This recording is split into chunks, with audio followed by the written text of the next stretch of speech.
Senhor Deus, Pai Celestial, nós estamos mais uma vez em Tua casa, Pai, sabendo que nós não teríamos condição nem nenhum mérito para estar aqui, e por muitas vezes a vontade da carne era nos fazer estar em nossos lares, fazendo outras atividades e outras coisas. Mas o Senhor tem nos animado e nos esforçado para nós estarmos aqui. E é aqui que a nossa alma se alimenta e se reveste de alimento, de nutrição, para enfrentar, Pai, os obstáculos do dia a dia. E nesta noite, Pai, nós todos estamos necessitados de Ti. E todos precisamos ouvir a Tua voz, Pai. Precisamos, Pai, desesperadamente ouvir de Ti algo que nos ajude, Senhor, porque precisamos de Ti. Alguns enfermos, outros angustiados, outros oprimidos, outros sem esperança, outros desanimados, Pai, mas cremos que esta noite o Senhor trará algo para nos ajudar. Esta é a nossa oração, que o Senhor possa, Pai, tomar o pregador e que ele possa sumir daqui e que o Senhor possa falar com o Teu povo de forma livre, Senhor. Te pedimos em nome de Jesus. Amém, Senhor Deus, amém. Amém. Boa noite com Jesus Cristo, amém? É bom ver o rosto de cada um. E para sermos breves, irmãos, para não tomarmos muito tempo, nós vamos nos colocar de pé, convido a todos a ficar de pé, e abrir em Romanos capítulo 5, no versículo 17.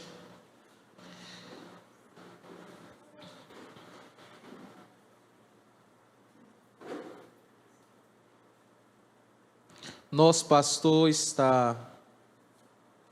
sentiu algumas dores, né, e febre, e está repousando, não pôde estar conosco esta noite. Eu creio que ele está conosco, nos assistindo, na mesma atmosfera que nós estamos aqui. E a nossa oração é por ele.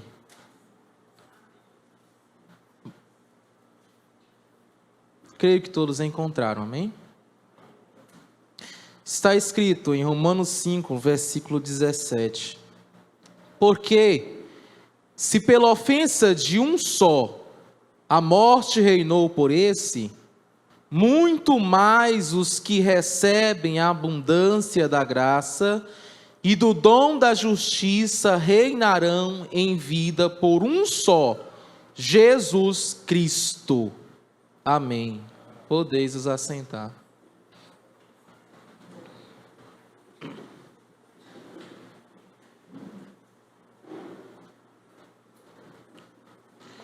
No versículo 18 está escrito: pois assim como por uma só ofensa veio o juízo sobre todos os homens para condenação, assim também por um só ato de justiça veio a graça sobre todos os homens para a justificação de vida.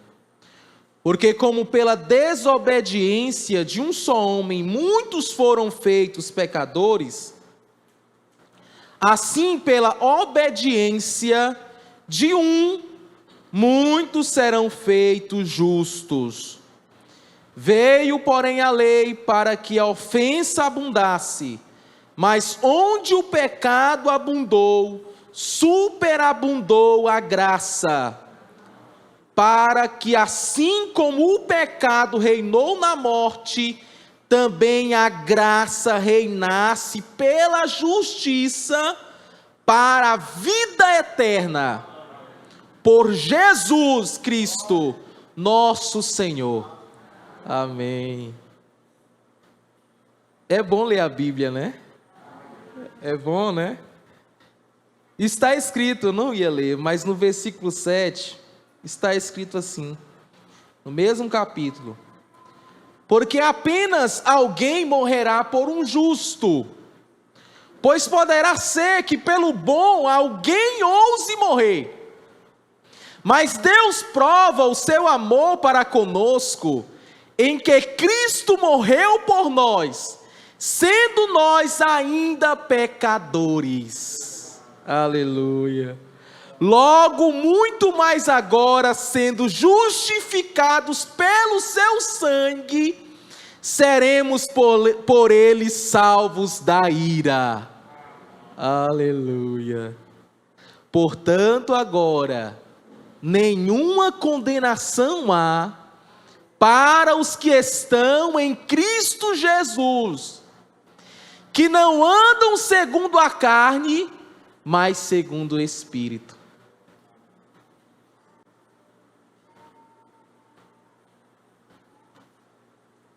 Isso nos dá um consolo grande, tremendo.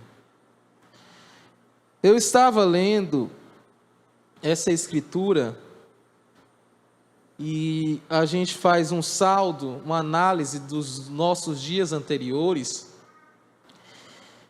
E para a gente, falando como pregador, que nem para isso muitas vezes eu estou servindo, mas por muitas vezes nós empregamos força para estarmos aqui.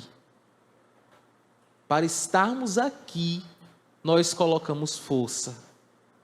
Não é fácil nem para o pregador estar aqui. Ele tem que empregar força para vir à igreja também. E nós sabemos que o mundo tem oferecido muito entretenimento, muita coisa que nos tira daquilo que é essencial. E às vezes nos coloca em xeque. E eu estava meditando, e é uma pergunta que vai servir tanto para quem está nos visitando, como para quem já é batizado em nome de Jesus Cristo. A tua vida, a nossa vida, tem sido aprovada por Deus? Você sente que poderia dizer que a sua vida tem tido a aprovação de Deus? É uma pergunta que eu tenho me feito. E é algo que quem quer ter isto que está prometido nesta escritura, que é vida eterna, tem que pensar. Porque a experiência que um pai ou uma mãe ou um parente tem, não nos coloca num quadro, não é um requisito, é nós que temos que ter essa experiência.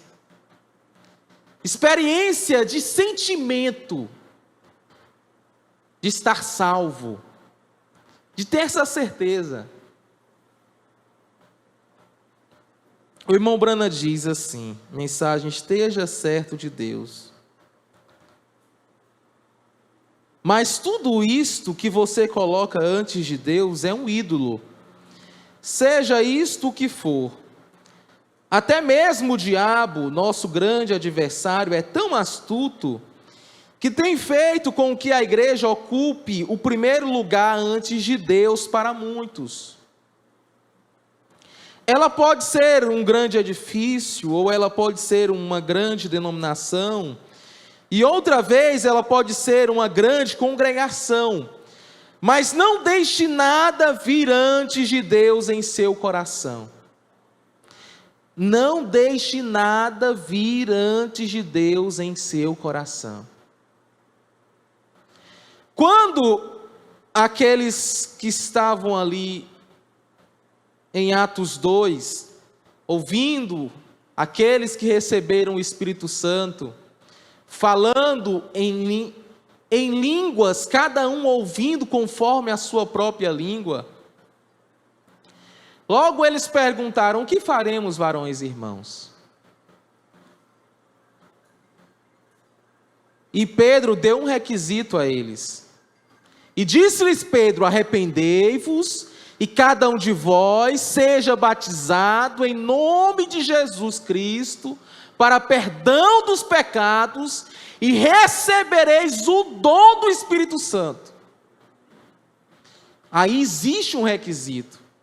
Mas dentro destes que ouviram isso, existia um clamor para isso.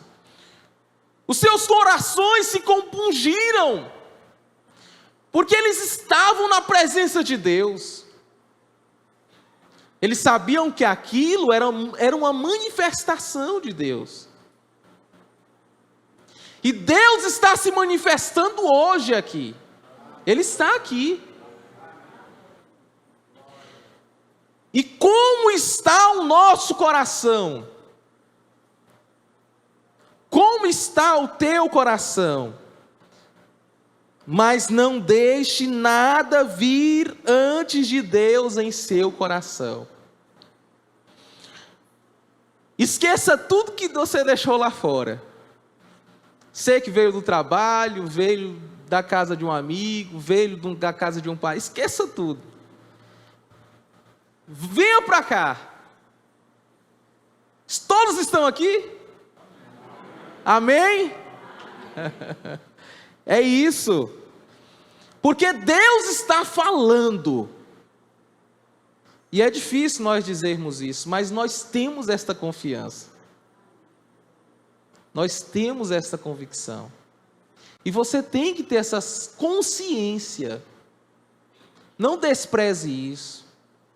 Hoje pode ser um marco para você. Um marco. E essas pessoas, veja bem, vou saltar um pouco, parágrafo 16. Segunda parte do parágrafo 16 da mensagem Esteja Certo de Deus. Mas Deus não pode suportar o pecado. Ele fez com que Israel colhesse cada grão que eles semearam. E se ele fez Israel colher o que semeou, ele nos fará colher o que nós temos semeado. Ele não faz acepção de pessoas. Deus, se você plantou uva, você vai colher isso. Se você plantou manga, você vai colher manga, você não vai colher maçã. É nisso que você tem que trazer a sua escolha. Qual está sendo a sua escolha? Você está plantando o céu ou o inferno? Bênção ou maldição? O que você está escolhendo? E essa escolha é diária. Todos os dias você tem que empregar força. Salvação, veja isso. Salvação é algo individual entre cada pessoa e Deus. É algo que é você e Deus.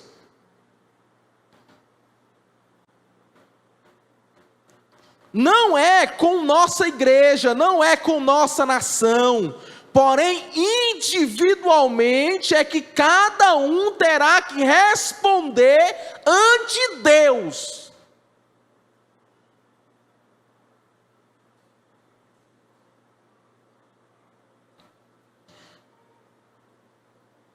Nessas últimas semanas, temos estado em algumas destas coisas e temos encontrado que o que eu pensava que era o mais importante no homem, encontrei que eles estão colocando ênfase sobre coisas seculares, indo por aí e dizendo: Deus me deu maior isso e maior aquilo. Você está iludido. Grandes coisas materiais nem sempre significam estar na vontade de Deus. Deus faz a chuva cair sobre os justos e injustos, mas o que o mundo necessita hoje não é de uma ameaça de fé para dar glória a si mesmo em algo e chamar-se espiritual. Às vezes a fé fará grandes milagres e continua não vindo de um coração espiritual. Não disse nosso Senhor: muitos me dirão naquele dia, não tenho feito isso e aquilo em teu nome, então lhe direi abertamente: apartai-vos de mim, vós que praticais a iniquidade. Que é a iniquidade? É algo que você sabe fazer certo e não faz. Não vos conheço, ele dirá, e estamos vivendo naqueles dias. O que precisamos hoje não é de uma porção de coisas materiais. Nós temos aquilo, não precisamos de grandes igrejas, não precisamos de grandes congregações, não precisamos de mais programas de rádio e na televisão, não necessitamos de nenhuma dessas coisas. Mas o que precisamos hoje para sermos espirituais é de pessoas que se humilhem perante Deus. Não me importa se não tem um centavo, e que orem até que aquele espírito dentro deles esteja satisfeito com a bondade de Deus, e um reavivamento tome lugar dentro de seus corações, e mude suas atitudes e a atmosfera na qual eles vivem. Você está precisando disso, amigo visitante. Eu estou precisando disso. Todos nós estamos precisando disso. Você pode não ter um par de sapato em seus pés. Veja isso, olha o Evangelho. O Evangelho não é que você vai enricar, que você vai entrar por um caminho largo, e que você vai ter uma BMW, que você vai ter uma casa na Alphaville. Não, não é isso não. Olha aqui o Evangelho. Você não pode não ter um par de sapatos em seus pés. Você pode estar vestido em trapos, mas há algo em seu coração cantando as melodias de Deus. Eu prefiro ter isso do que todo o dinheiro do mundo. Então você não pode dizer que as coisas naturais são sempre um sinal das bênçãos de Deus. Davi falou aquilo para o Senhor, que ele tinha visto ao perverso prosperar como uma árvore junto às águas. Então Deus lhe respondeu: porém tens acaso considerado o seu fim? Observe isso. Não importa as boas roupas que usamos, quanto nós tenhamos para comer. Oh Senhor. Isso não é o que chega na presença de Deus. De todas as maneiras, este corpo no qual vivemos tem de perecer. Este corpo que você vive, meu irmão, minha irmã, amigo visitante, amigo através da internet, tem de perecer, sem importar quanto cuidemos dele. Porém, o que importa é a alma que está no homem. É a sua alma que importa. É a condição de espírito que chega na presença do Deus vivo.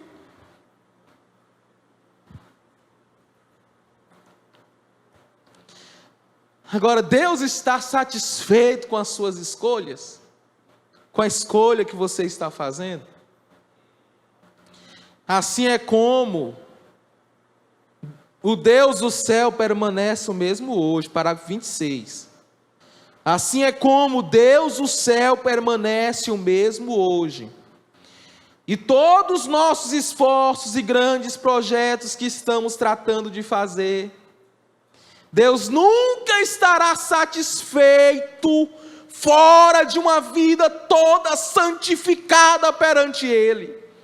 Podemos construir escolas, santuários, tabernáculos, podemos ter organizações, podemos fazer grandes coisas, mas ainda assim Deus não estará satisfeito enquanto a alma humana não for santificada.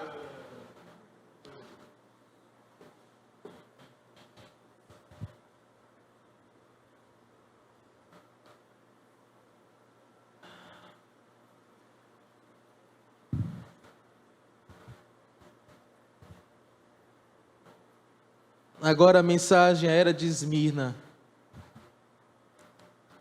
É a página 113, não está marcado os parágrafos.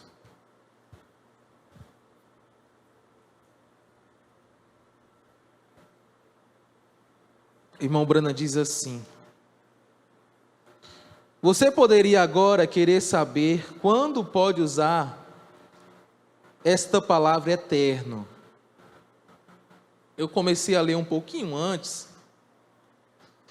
Mas, irmãos, observe isso. Tudo que nós estamos falando aqui é para te lembrar que você tem uma alma. Você tem uma alma que você tem que preservá-la. Que você tem que zelar pela alimentação dela.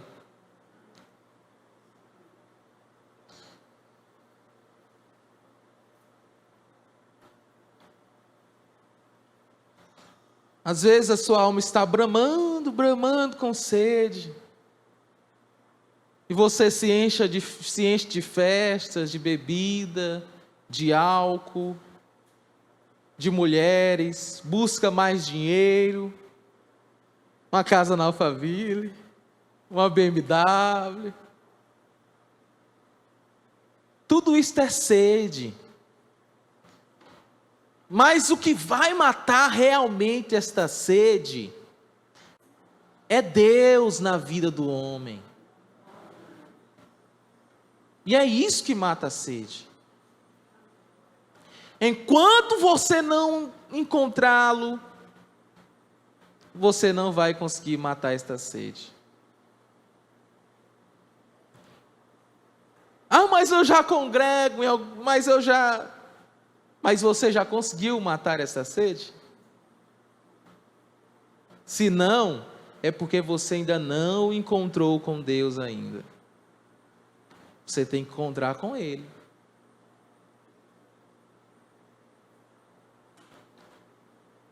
Você poderia agora querer saber quando pode usar esta palavra eterno, e não usá-la da maneira que fomos ensinados. Isso é fácil.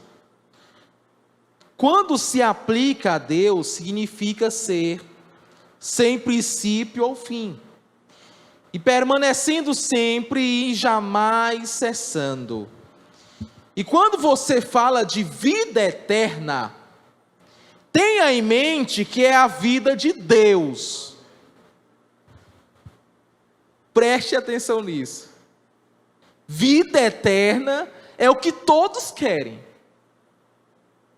É os que todos imaginam que terão depois que dormirem. É o que todos querem. Mas observe. E quando você fala de vida eterna, tenha em mente que é a vida de Deus. E o testemunho é este, que Deus nos deu a vida eterna. E esta vida está no Filho. Quem tem o Filho tem a vida. Isso é bom. Quem tem o Filho tem a vida. Pois bem, somente filhos de Deus têm vida eterna. A espécie de vida que nunca teve princípio, mas sempre existiu. Isso é correto. Você tem algo em você agora mesmo que é eterno, sem princípio ou fim. É o Espírito de Deus, é uma parte do próprio Deus, é a vida de Deus. Bem, ora, se um pecador vai para o inferno, para depois sofrer, da mesma maneira que você vai para o céu, para gozar o céu, então ele já tem a mesma espécie de vida que você tem. O que o irmão Brana está querendo dizer com isso? Que o inferno não é eterno. Bem, pode haver então aqueles que digam que vida eterna significa o bem-estar dos filhos de Deus. Observe isso. É é o bem-estar e a satisfação deles que está em jogo. Por outro lado, o pecador vai para o seu castigo, de forma que podemos reduzir a segunda morte a uma questão de castigo e lugar. Preste atenção nisso. Vida eterna significa céu, e castigo eterno significa inferno. Você se surpreenderia com os homens que foram exaltados como teólogos que criam nisso. Mas você sabe o que isso faz? Torna a vida eterna uma questão de geografia em vez de uma pessoa. Vida eterna é Deus, o Senhor Jesus Cristo. Como alguém pode crer em tal coisa, que vida eterna seja uma questão de lugar? É mais do que eu possa entender. Pensar nisso me deixa desconcertado. Não, Senhor, só há uma espécie de vida eterna. Deus a tem. Se temos Deus, temos vida eterna. Nele e através dele. Portanto, veja você, essa palavra eterno, eu vou pular um pouquinho. Agora, não deixe que ninguém... Vou ler. Portanto, veja você, essa palavra eterno ou perpétuo pode ser aplicada de várias maneiras, mas quando se aplica a Deus, sendo Ele o que é, tem um só significado: é a duração de Deus. Você não pode aplicá-la assim para nenhuma outra coisa. Somente Deus é eterno, e porque Ele vive, vivemos com Ele. Agora, não deixe ninguém lhe dizer que eu não creio num lago de fogo e em castigo. Eu creio. Eu não sei quanto tempo durará, mas finalmente será eliminado. Apocalipse capítulo 21, versículo 8 diz que aqueles pecadores mencionados terão a sua parte no lago de fogo, mas a verdadeira interpretação da palavra não é parte, mas sim tempo. Veja aí está. Assim os maus serão lançados no inferno, Hades ou sepultura, e o inferno no lago de fogo, separados de Deus. Que coisa terrível será isso! Eu não quero estar aqui. Eu não estarei aqui. Amigo, você que não aceitou ainda esse evangelho, escute isso. Existe céus e treva. Existe bom e mal. Existe céu e existe inferno. E a sua escolha determina o seu destino. Não se iluda achando que não existe inferno, porque existe. Porque, veja, assim os maus serão lançados no inferno, a Hades ou a sepultura, e o inferno no lago de fogo, separados de Deus. Que coisa terrível será isso! Mas com os justos não será assim.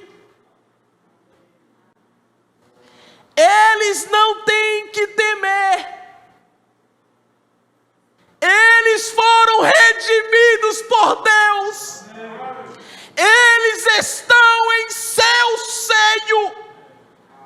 Eles são os vencedores. E quem é que vence? Aquele que crê que Jesus é o Cristo. saiba com certeza, toda a casa de Israel, que a este Jesus a quem vós crucificastes, Deus o fez Senhor e Cristo.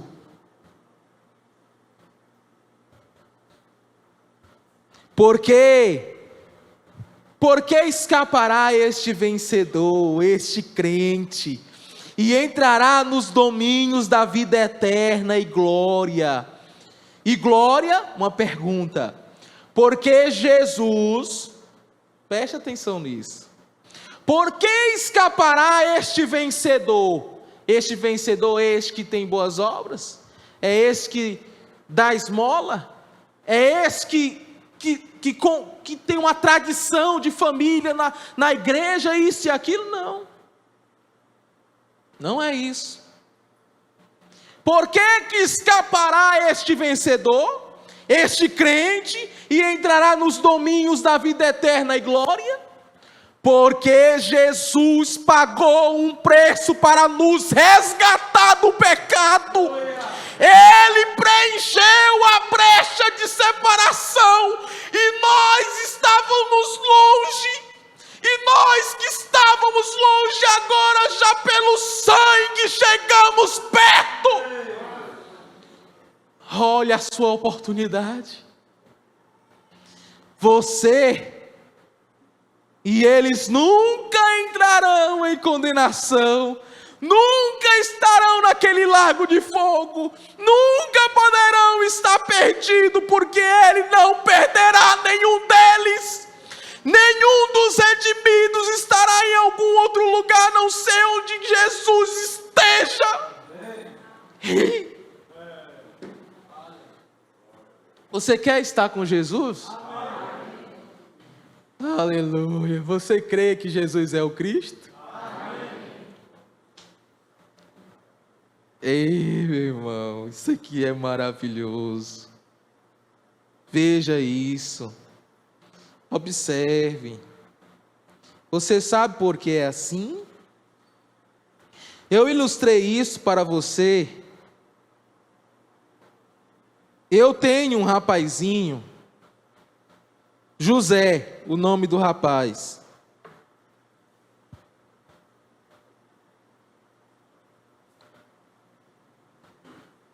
Ele é parte de mim. Não importa o que aconteça, se eu fosse um homem rico, o pior que eu poderia fazer seria deserdá-lo. Mas não há nada que eu possa jamais fazer para negá-lo. Eu não posso, porque ele é parte de mim. Olha aqui, vamos fazer um teste de sangue. Vamos comparar o seu sangue com o meu. Isto provará que José é meu filho. Ele é meu. É o teste de sangue que mostra se você pertence a Deus ou não. Vamos fazer o teste de sangue? Não posso deixar de pensar no tempo em que eu arrebanhava gado Hereford, puro sangue, lá no Colorado. Tínhamos de trazer aquele gado para inspeção governamental, se quiséssemos que se alimentassem nas pastagens do governo. Porém, eles não admitiam um único animal que não tivesse a etiqueta de sangue na orelha. A etiqueta indicava que ele era um puro sangue. Os guardas florestais que os examinavam, nenhuma vez sequer olhavam para a marca a ferro. Eles simplesmente olhavam para a etiqueta para ver se o sangue era o sangue correto. Aleluia! Se for o sangue correto, tem que estar certo. Você sabe, Deus olhou para baixo e declarou: a alma que pecar, essa morrerá. Está separada de mim. Não pode se aproximar de mim. Sabemos que todos pecaram e destituídos estão da glória de Deus. E isto significa que todos morreram, todos foram separados, e chegaria um dia em que até aquele pouquinho de vida seria extinto e tudo estaria acabado. Mas Deus, em amor, tomou um animal e tirou sua vida no lugar da vida do pecador.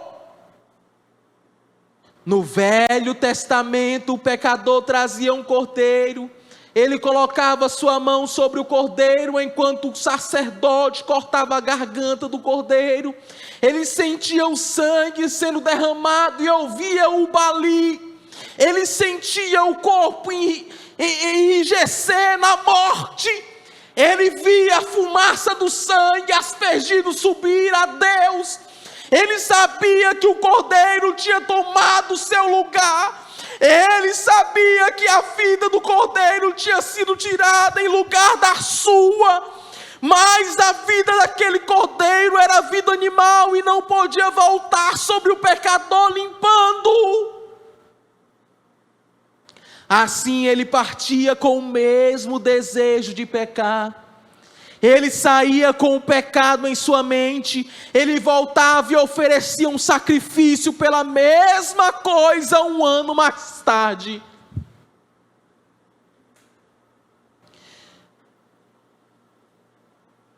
Porém, glória a Deus.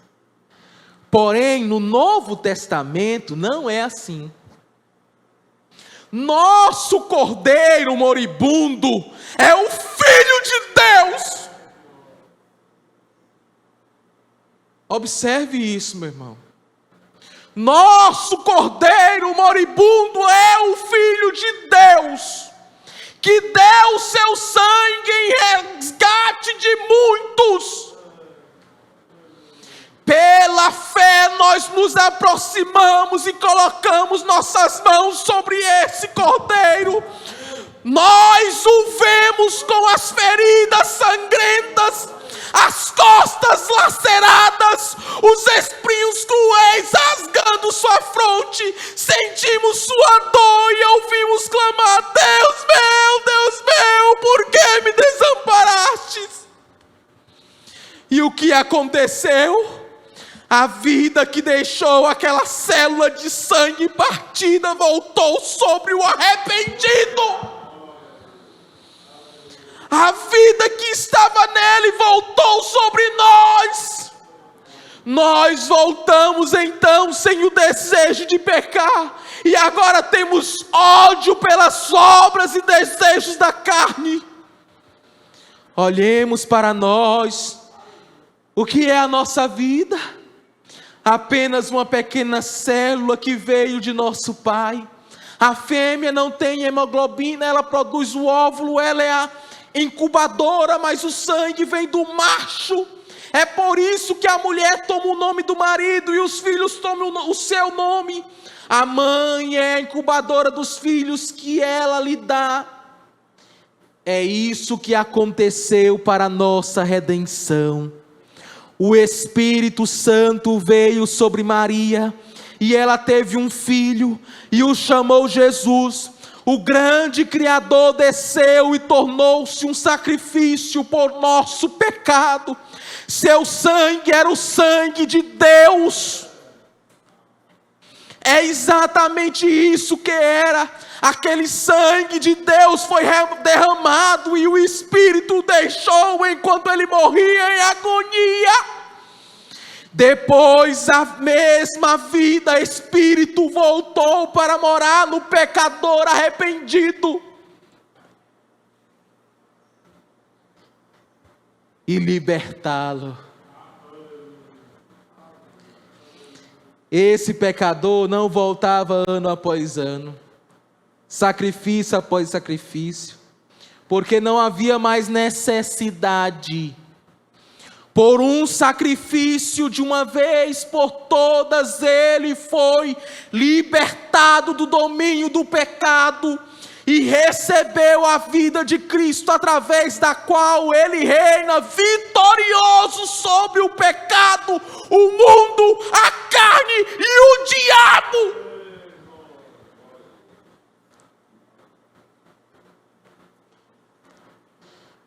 Se você está nele, você tem esta vitória.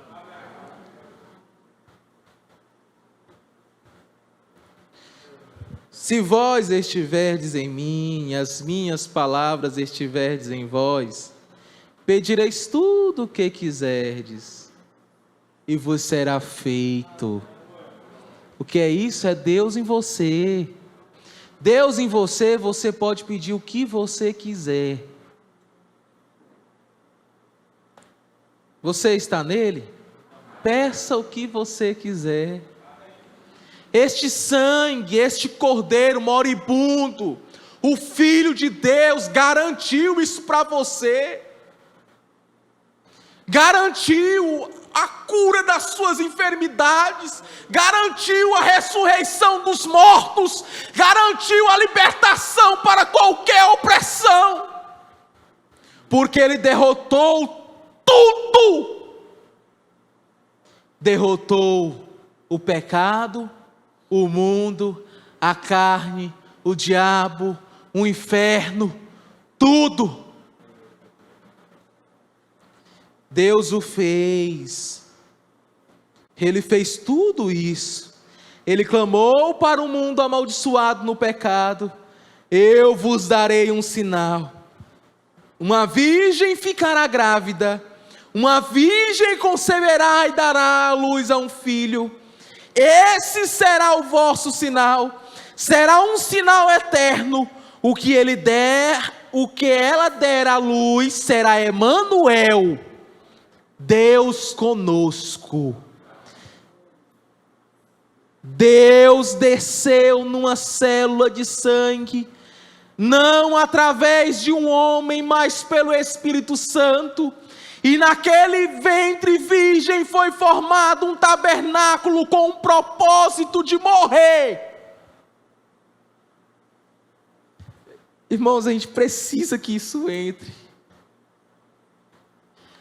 Gente, você que não se converteu ainda, está me ouvindo pela internet, ou que está aqui, ainda não foi batizado, ainda não recebeu o Espírito Santo, esse cordeiro garantiu isso para você. Você não precisa andar servindo de burro para Satanás, de burro de carga para enfermidade, para vício, para nada disso, porque Deus te libertou de tudo. Ele garantiu tudo para você.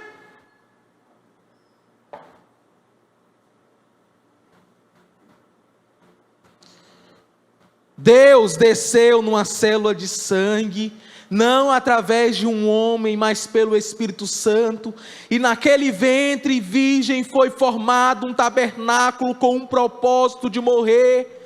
Propósito de morrer. A semente da mulher veio a fim dele ser ferido para nos trazer a nossa salvação. Quando o Espírito Santo veio sobre Maria, ele criou dentro do seu ventre a célula que se multiplicaria e se tornaria o corpo do nosso Senhor. Aquela célula foi criada, foi o princípio da criação de Deus. Isso é o que Jesus é aquele santo. E aquele santo foi cheio de sangue santo, a saber, o sangue de Deus. O sangue de Deus que foi derramado por você. O sangue de Deus te redimiu. Veja.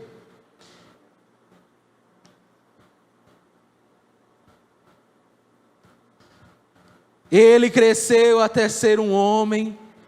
Ele foi ao Jordão e lá aquele sacrifício foi lavado por João no rio chamado Jordão, Quando aquele sacrifício aceitável levantou-se das águas, Deus veio e habitou nele, enchendo-o com o Espírito sem medida.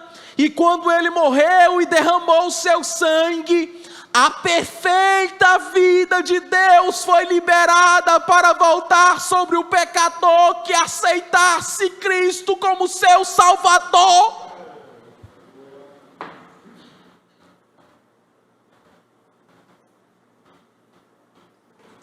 Aceite Cristo como seu Salvador. Oh, quão admirável isto é. Veja isso, meu irmão, isso aqui me fez chorar. Veja isso, oh, quão admirável isto é. Jeová nascer chorando sobre um monte. Jeová nascer chorando sobre um monte de estrume. Imagine isso. Pense nisso. Medite nisso que o irmão Brana vai falar agora. Oh, quão admirável isto é. Jeová nascer chorando sobre um monte de estrume. Jeová nascer numa manjedoura de palha. Ali está o sinal eterno para os orgulhosos, inchados, pseudo-intelectuais que têm criado sua própria teologia e negado a verdade de Deus.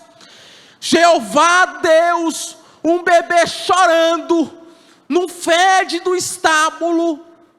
E logo pensamos que temos o direito de ser orgulhosos, empinando nossos narizes, criticando e agindo como se fôssemos alguém. Aqui está o verdadeiro sinal, este é o correto. Jeová brincando como um menino. Jeová brincando como um menino. E como Deus se comprimiu. A seu favor, Deus,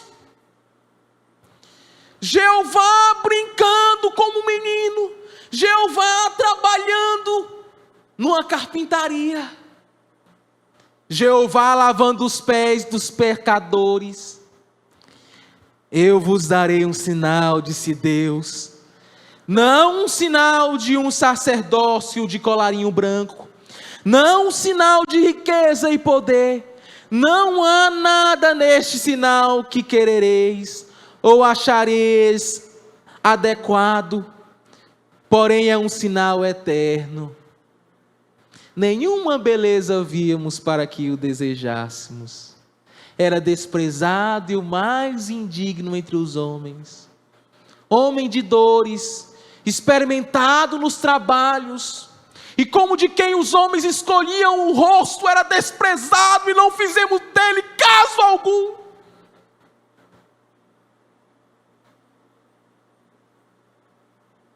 Mas ele foi ferido pelas nossas transgressões e moído pelas nossas iniquidades.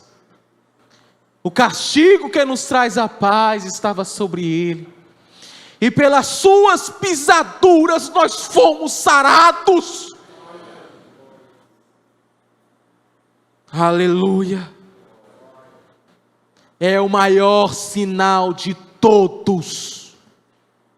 Jeová de pé no pátio da corte, ferido e sangrando com espinhos em sua fronte e cuspe em sua face, escarnecido e desprezado. Jeová desprezado e rejeitado, dependurado nu sobre a cruz, enquanto os hipócritas zombavam e desafiavam-no a descer da cruz. Jeová morrendo, Jeová orando e nada acontecendo. Então Jeová morreu. Esse é o sinal para todos os homens agora. Não há outro igual a ele. É o grande sinal. Então as trevas caíram sobre a terra. Eles os eles o puseram numa tumba. Ali ele ficou aqueles 3 dias e noites, até que um terremoto quebrou a escuridão da noite e ele saiu. Jeová saiu. Jeová subiu ao alto. Então Jeová retornou para habitar em sua igreja. Jeová voltou com um vento impetuoso e veemente, chamas de fogo. Jeová voltou para andar no meio de sua igreja e dar poder a seu povo. E a outra vez Jeová veio, e dessa vez para permanecer em seu povo. E novamente Jeová cura os enfermos, ressuscita os mortos e manifesta a si mesmo pelo Espírito. Jeová voltou falando em línguas e dando a resposta e interpretação. Sim, aleluia. Jeová desceu e levantou a prostituta para não pecar mais. Aleluia. Jeová desceu e levantou a prostituta para não pecar mais. Ele desceu ao bêbado com zumbidos de moscas em sua face, enquanto jazia inconsciente na sarjeta. Sim, Jeová veio para se manifestar na carne, através da carne. Jeová, Deus em nós, a esperança da glória. Sim, Jesus veio e derramou o seu sangue e libertou o cativo. Ele veio e redimiu suas ovelhas perdidas. Ele lhes deu vida eterna e elas jamais perecerão. Ele não perderá nenhuma delas, mas as ressuscitará no último dia. Aleluia! Aleluia! A segunda morte não pode lhes causar dano. Ela não tem poder sobre eles, porque eles são do Cordeiro e o seguem para onde quer que ele vai. Aleluia. Você quer ir para onde ele for? Aleluia. Aceite-o. Se humilhe. Recebam em sua vida. É isso que está te esperando. Vida eterna é isso. É nunca morrer. Este corpo vai perecer, mas esta alma que está em você naquele dia, e glória a Deus, e isso é que nos dá segurança. Ele vive, e nós também vivemos hoje, temos hoje vida eterna. Não é um lugar não, é Ele em você. Ele está em você? Deus te abençoe. Você é um pregador do Evangelho também, e você está aqui por uma boa causa. Você não está doente, você está em necessidade e você quer um avivamento pentecostal para começar em sua igreja. Todos nós queremos isso. Vamos todos ficar de pé por um avivamento.